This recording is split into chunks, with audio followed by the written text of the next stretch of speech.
welcome to our fifth and final round with Bant Eldrazi, where we get to play first yet again.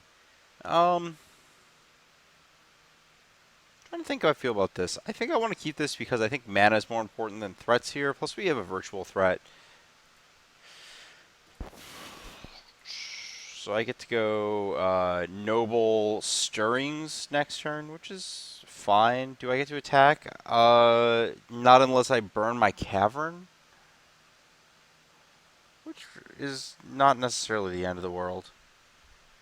Okay, so I can go +2. How do I feel about attacking here? I don't actually mind attacking. I'm going to lead on Ancient Stirrings, though. Because that might hit a 3-drop, but if that does, I'm just going to play the 3-drop. Because I can still drown her the next turn.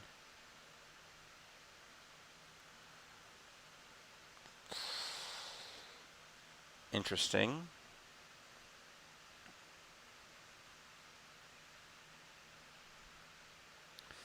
I think I accept not hitting 2 damage here because my opponent played Delta, and I kind of like the idea of getting in for the extra damage. Not the extra damage. I kind of like the idea of ensuring my resolution of my spell with Cavern.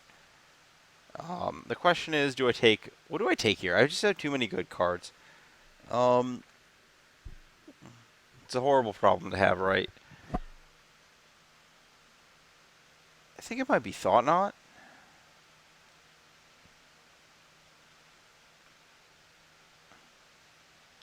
I think Thought Knot's the most flexible of those.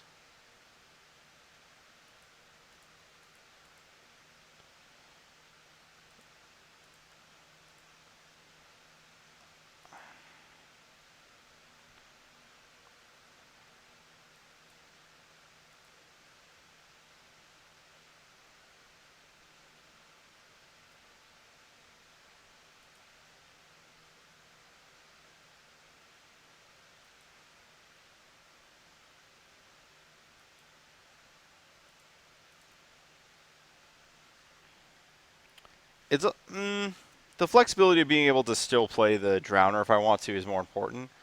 But I was thinking if it was right to play Cavern Eldrazi and see if my opponent pegs down my Noble.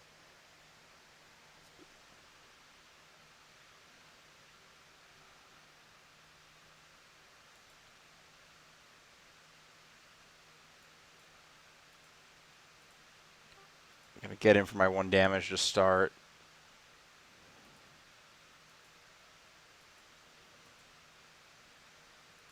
See if my opponent took the bait. Eldrazi. Which they very smartly did not. And thanks. Nice deck. Typically, blue and red cards is what this deck is supposed to beat the crap out of. Ooh, Blood Moon. Yeah, that's not happening today. Try again. So we've got Electra do nothing, a Remand do nothing, a Spell Snare do nothing, an Island, and events. Okay. Well, this is classic Eldrazi nonsense. If you cast the Thought Knots here before they cast Blood Moon, they die. You feel real smart. This is literally the definition of thin and smart. Actually, the way I like to refer to this deck is very thin. When you do this, you don't have to do a lot of things to win. You just cast your cards. Oh, wow. So I can take... I can play 2 spells this turn and attack for 5.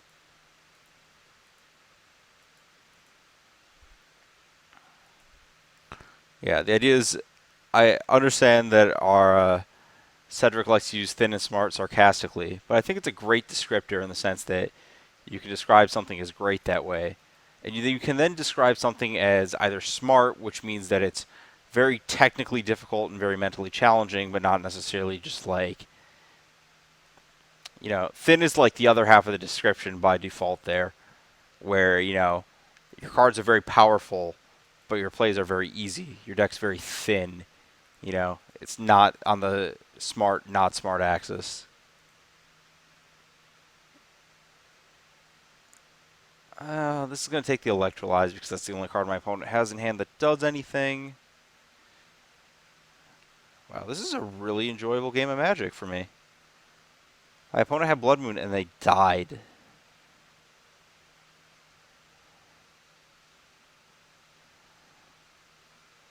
I think they also forgot to play a land, but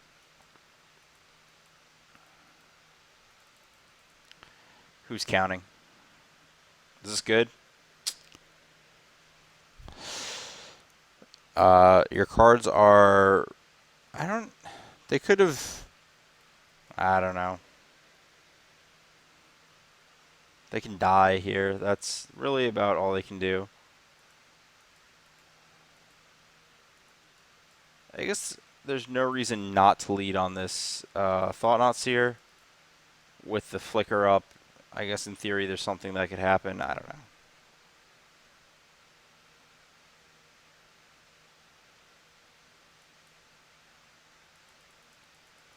I guess this gave them something they could remand into a bolt.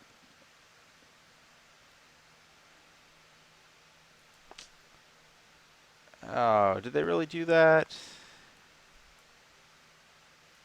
Yeah, you can just get right on out of here, though. None of this removing counters nonsense.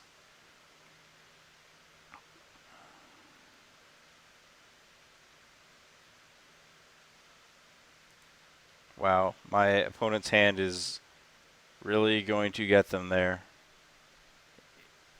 All of those lands, they can go like... Can they even chain off? They can draw cantrip and a cantrip and a cantrip and a cantrip. They could run real well. Okay, so Negate, you're on the team. Celestial Purge, you're on the team. Engineer Explosives, not opposed to it. Board down a Drowner, board down some Sky Spawners because they're difficult to cast. I'm not a... I guess Stubborn Denial can kill a Blood Moon on time. I'm just going to cut the pass because I think that Displacer manages...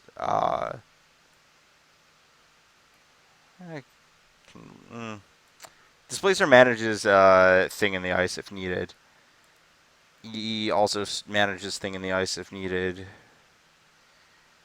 I guess pathing my own things is kind of a play I can make. I'd prefer not to get to that point in my life, but we'll try it. The other option is a Sky Spawner. Maybe pathing my own stuff gets around this, so I can just like go back to a Sky Spawner. I guess Sky Spawner lets me cast my Dorks through Moon, whereas all Displacer does is die to Lightning Bolt. So that's probably fine. Yeah, if I land a Sky Spawner, I can sacrifice the creatures to cast these, so the Scions. So I think this is right.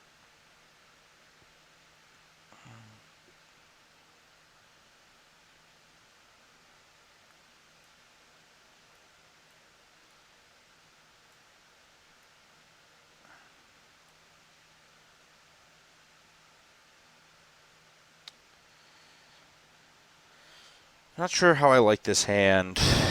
I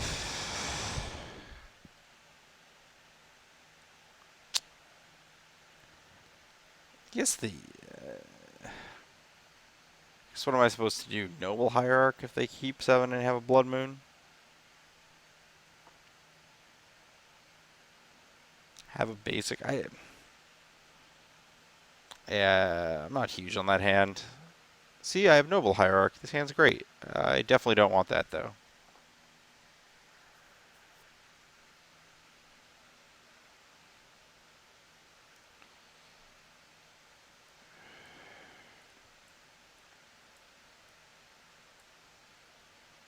I kind of wonder if the Blue Moon deck could get away with playing any number of Simian Spirit Guides, because that plus Blood Moon is just the best ever.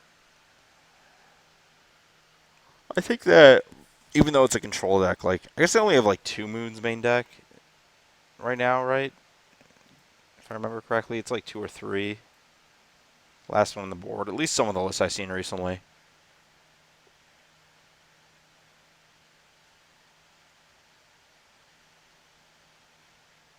This is Twisted Image. I'll be so sad. Though that does imply a Blood Moon incoming right next turn. So let's draw a counterspell. Okay. Not a counterspell. However, we may be able to path our own creature and casting Drowner. I guess I should have attacked. No. Pathing my own noble is more important than attacking for one here.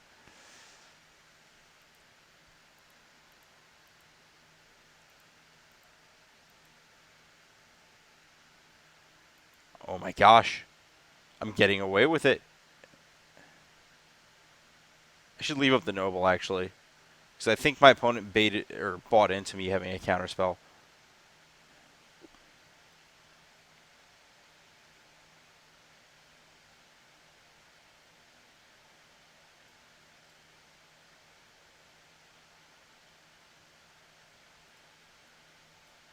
This seems like a fine card to path to exile right now.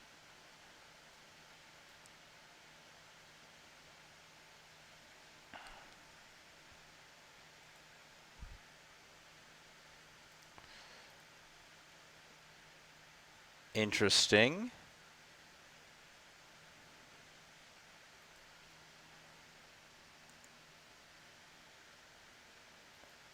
So I can either EE into counterspell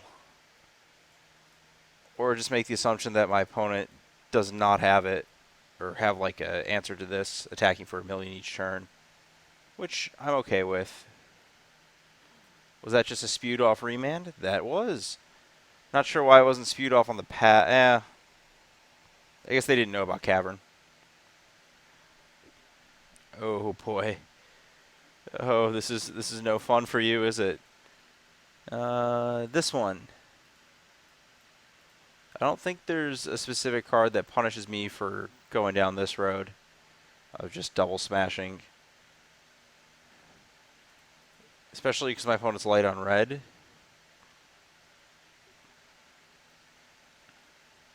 Sure.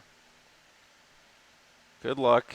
I don't think you have enough cryptic commands to stop this from 19 life.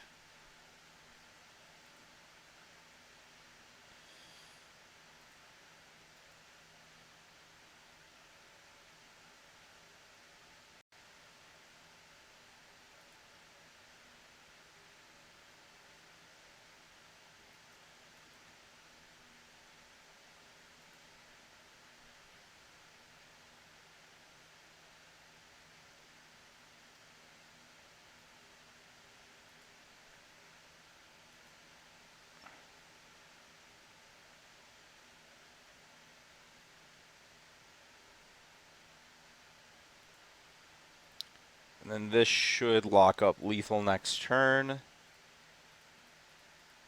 Which probably locks up the match, honestly.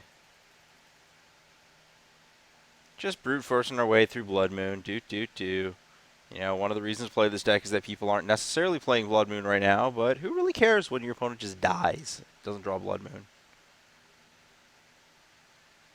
Your opponent's deck actually has to be capable of doing good things if they do not draw Blood Moon. Well, cool. Eldrazi away.